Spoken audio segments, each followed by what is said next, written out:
And now we're going to have Rajesh Gopakumar. Perspectives and prospects. We won't have questions after this, so you have to down outside. Okay, thanks, Andy. Hiroshi and I were invited by the organizers to conclude this meeting with a perspectives and prospects session.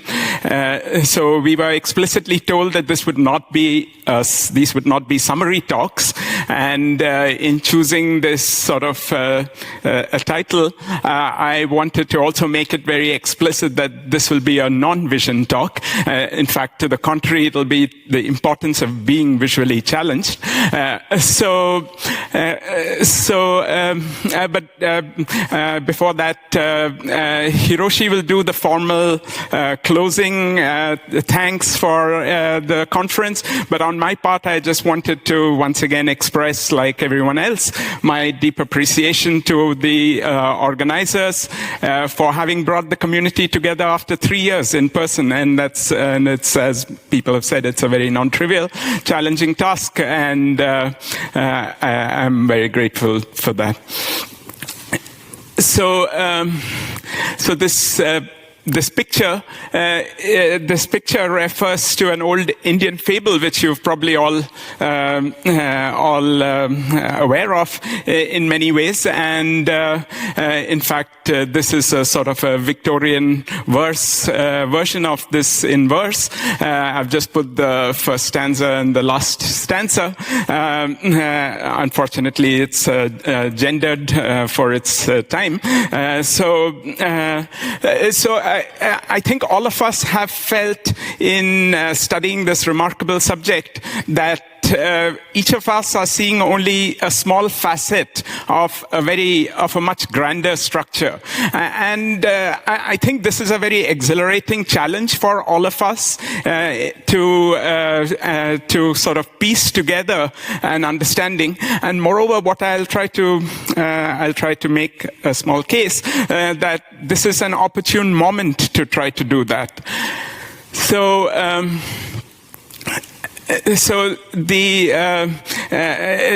I think from the very beginnings of the subject, people have been trying to understand its underpinnings, and taking off in a sense from what Ahmed just mentioned, I wanted to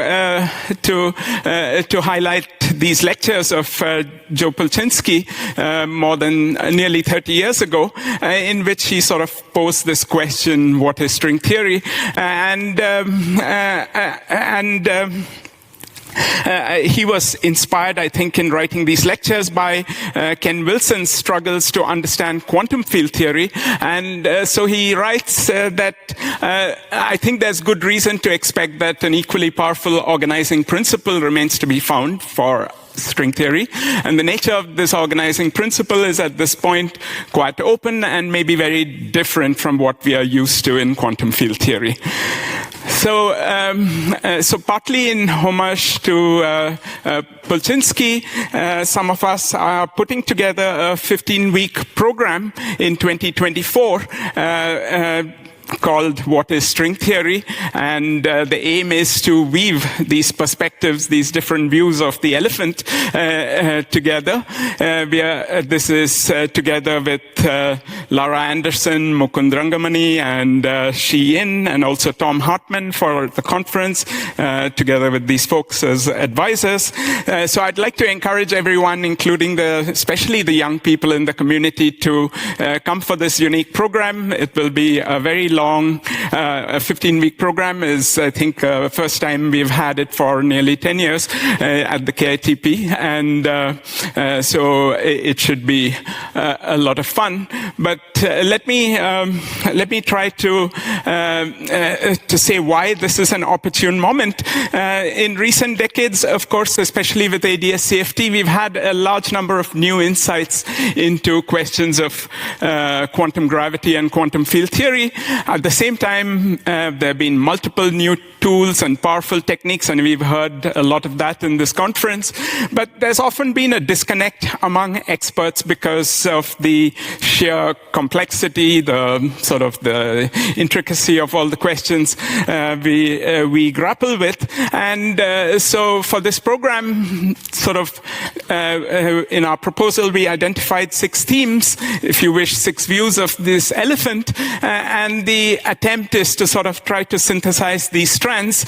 It's an opportunity, I think, for experts in each of these subdomains to ask new questions and also approach existing puzzles from a novel perspective.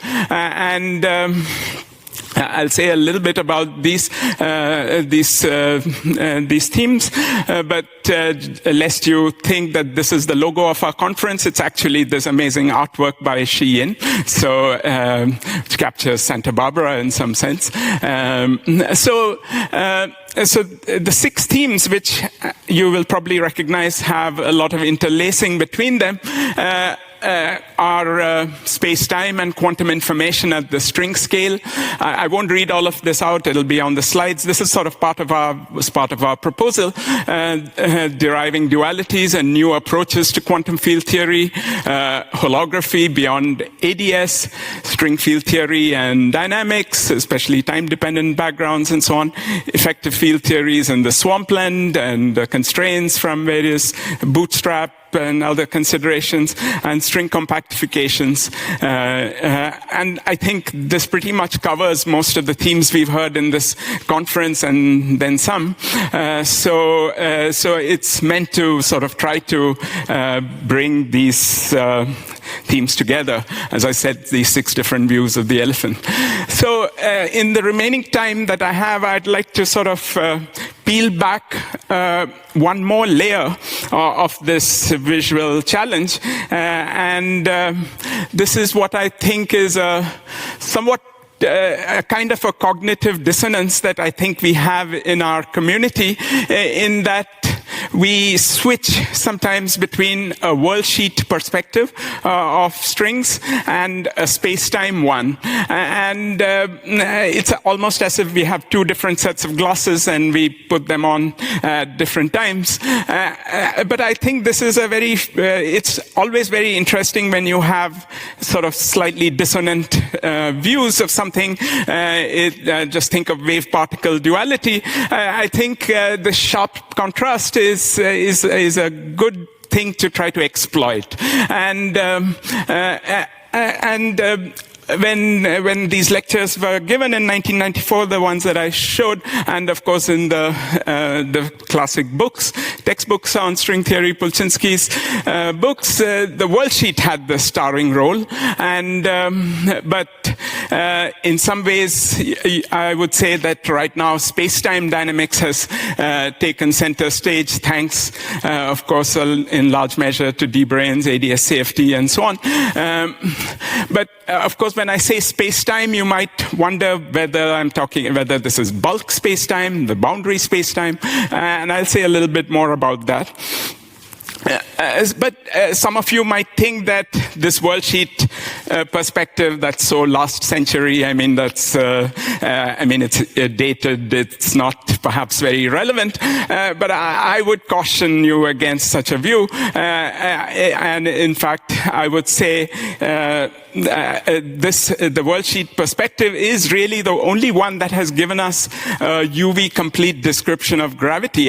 The only reason we believe in a UV complete description of gravity is from the worldsheet perspective. And of course, lest we forget, it's the underlying string theory that the worldsheet again, perspectives that led us to D-branes and ADS CFT and so on. So I think that would be premature, and I think, on the contrary, it would be very fruitful to try to bring these 2 perspectives together. And there are different machineries and intuition in these 2 different approaches to string theory, and I think it's worthwhile to try to bring these 2 viewpoints closer in consonance. And since I was encouraged to offer my own perspective, let me offer a few speculative remarks which have sort of guided my own thinking. In some ways, again, Polchinski writes about Wilson, mentioning how he was clutching at straws, and so these are sort of my straws, but these are, this will be mostly in a fairly narrow context, but I offer them as perhaps of wider applicability, and a lot of it is gleaned from my collaboration with Matthias Gaberdiel on the tensionless limit of ADS-CFT, and also in discussions with my co-authors of the SNOMAS white paper, Bootstrapping String Theory. So I've just listed these 6 straws, if you wish, and I'll maybe say a little bit in the remaining time about the first 4 of them mostly. So just to sort of flesh out a little bit what I mean. So fundamental discreteness on the worldsheet. So, okay, so there's been an old picture, I think again from the 90s and so on, of a string bit picture of the worldsheet in flat space, the worldsheet for the strings in flat space, due to these people, and it's a kind of a discretization of the string worldsheet, but quite curiously, it seems to be realized in the tensionless limit of ADS-CFT in the sense that the worldsheet seems to be a sort of a semi-rigid object. When I mean semi-rigid, I want you to think of, let's say, a chain with sort of some finite number of links in it, such that each of the links are rigid and they can only move around at the joints. And so, as you can visualize, that's definitely not rigid, but it has a restricted number of degrees of freedom. And as you kind of make the number of links longer and longer, more and more, you would think that you regain more of this, the full worldsheet. And this picture seems to sort of be borne out. More technically, what one sees is that in the tensionless limit, there are very discrete points on the moduli space of string theory that are picked out. This is something we see explicitly in the ADS-3-CFT2 case. It's something recent work in progress with Edward Mazenk we see in just plain matrix models. But if you want to think if you want to have a mental picture of what these are, just think of these as the Toft ribbon graph strips, which of the dual field theory, which in some sense are glued together by gauge constraints, and these string bits are tracing out these ribbon graphs. And the fact that in the weak coupling limit you have only a finite number of these ribbon graph strips is the sort of reflection of this picture that I mentioned, and which is reminiscent of the string bit picture. It's also very much along the lines of this BMN spin chain picture of perturbative gauge theories,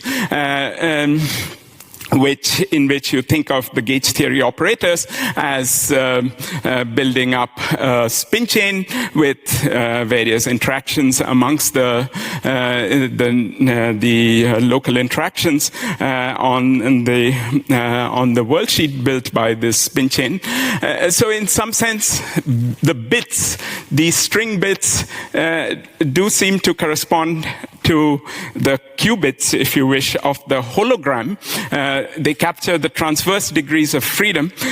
So that's that to me is very suggestive that in some way the string bits are really the underlying qubits that capture the space-time hologram.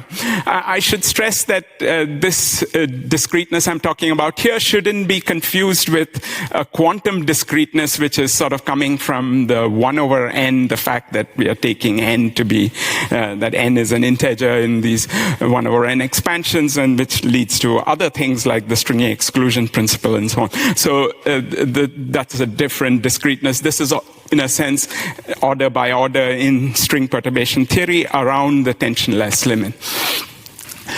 Related notion is the high energy or the Gross-Mendel-like limit, which is a tension, and in some ways the tensionless limit of ADS-CFT has been a bit like the Gross-Mendel-like limit, which was, of course, originally again considered in flat space. And the similarities are that once again you have special saddle points or localized contributions in the interior of the moduli space, which are fixed by a set of scattering equations. In the ADS-CFT context, it's interesting to take a further limit where you take all the operator. So in some sense, the tensionless limit is a bit like the Gross-Mendel-like limit, but it's of course in a very different regime in the extremely curved ADS. But in that limit, if you take a correlator in which the operators are all very large, then these discrete points that I mentioned earlier, the ones that correspond to the string bits, these effectively become a continuum, and that's how you regain the full sort of Worldsheet moduli space that you normally think of. And so all these pictures are realized explicitly in this example, and perhaps will also be in the ADS5 Yang-Mills example. And each Feynman graph, in some sense of the field theory, like I said before, the ribbon graphs, these are these saddle points. And the saddle configurations are also very similar to the Gross-Mendel-like saddle points. I think there's a need to tie this sort of Worldsheet picture to the space-time a la Polchinski-Strassler, who talked about how soft scattering in the flat space Gross-Mendel translates to power law scattering in Yang-Mills. Finally, another aspect of this is of the tensionless limit, again foreshadowed in flat space, is the large hidden symmetry that string amplitudes seem to have. And indeed, we've now understood reasonably well how these Vasiliev-like higher spin symmetries are part of the tensionless limit in ADS. They certainly organize the spectrum into very large multiplets of this extended symmetry. But I think the interesting question is to understand how effectively the symmetry constrains correlators, in particular when the symmetry is spontaneously broken. As you turn on the string tension, you go to a Higgs phase. How are the correlators constrained? You would think there should be Ward identities which do that, which constrain it sufficiently powerfully. And finally, it seems to me, once again, along the lines of how the Worldsheet knows about features in the spacetime, that the higher spin symmetry in spacetime, which seems to be associated to having a free theory on the Worldsheet in this extreme tensionless limit. And a free theory, again, has a lot of conserved currents, but this is on the Worldsheet. And somehow there's, again, a kind of this reflection. So this, again, would be something I think worth making precise. So one of the common themes in the 3 points I was making has been a sort of a mirroring of the Worldsheet phenomena in space-time or vice versa, and I think this is important to sort of make precise. And the way it really happens is that there's a UV-IR-UV connection. The UV of the Worldsheet is related to the IR in the bulk, which is related in turn to the UV of the dual hologram, and so there's a direct direct UV relation. And this is why I think many of the features on the worldsheet and the spacetime are sort of mirrored. So rather than through the bulk. Another reflection of this is in the set of how the physical states of the worldsheet translate to the physical operators of the spacetime. This is sort of on the gauge theory side, the single trace operators. This is the worldsheet genus zero path integral. The fact that they both compute the same thing and they're given by two different CFTs is a strong constraint on the spectrum. And these worldsheet constraints, yeah, I'm almost done. These worldsheet constraints which glue bits together here are dual to the gauge constraints on the space-time side. Similarly, for the OPE as well, there is a short distance behavior on the worldsheet, which translates into short distance behavior on the space-time. And it would naively seem that this give you strong constraints again because of the consistency of the OPE on both sides, or perhaps, but perhaps the actual way in which such a conspiracy works is that there is an underlying tautology. In any case, I think the bottom line is what I wanted to say over here, that the worldsheet mirrors the space-time features of the holographic dual most directly, and that's where this worldsheet and I think one way to make the worldsheet and the space-time pictures come together. So I don't have time to say this. I'll just leave you with, again, wise words of Joe Polchinski. When he talks about how the situation in string theory, he asks whether is it as favorable or not. He says, of course, we don't have experiments, but to offset that, we have today more experience and greater mathematical sophistication. And very importantly, as an optimist, he says, he makes the encouraging interpretation of the history that many of the key advances were carried out largely by study of simple model systems and limiting behaviors and by considerations of internal consistency. These same tools are available in string theory today. I think that continues to be true now as it was 30 years ago. So thank you.